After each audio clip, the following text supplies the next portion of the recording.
Hey, this video we're going to talk about getting to know your fish.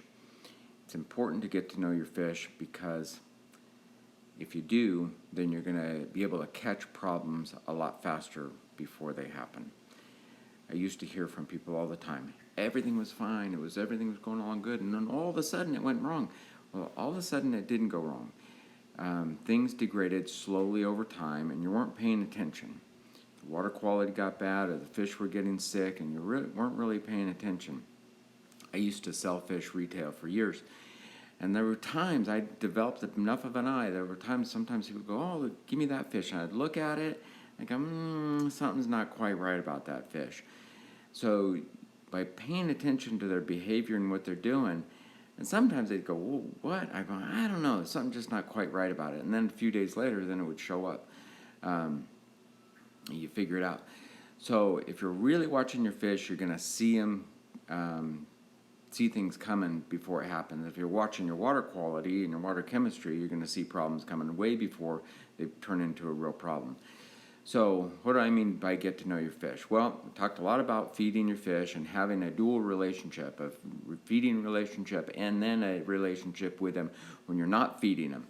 And that's the relationship I'm talking about. So if you spend about 10 minutes with your fish, remember that first minute or so is going to be the active feeding, and then they're going to go down and chew for a little while, and then they're going to get up and they're going to start swimming. And if you just hang out with your fish for a good 10 minutes a day, it's going to be good for you too, good for your mind, body, and soul, just to watch the fish swim.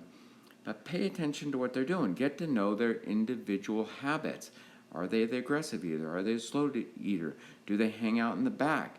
What do they swim like? Are there behaviors that might be characteristic of that fish and might look bad? Maybe he's a little deformed, maybe he doesn't quite swim right, something like that. You get to know him.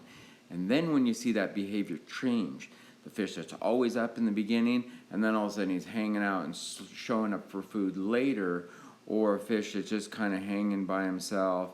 Fish that are using their pectoral fins as movement and not swimming with their tail fins real gently and gliding real smoothly.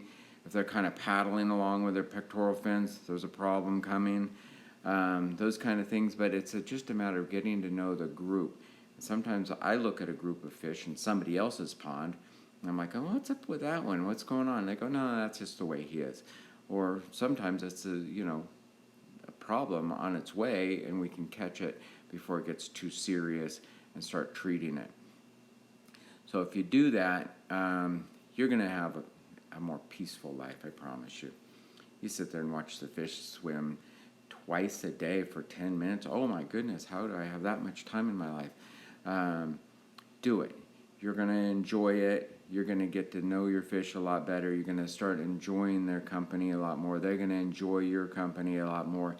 And you're not going to get surprised by a disease outbreak or by water chemistry, water quality that's gone bad, or a fish that's just developing some kind of a tumor or something's going wrong. You're going to pick up on those things a lot faster, okay? All right, until next time, I'm your pond guy.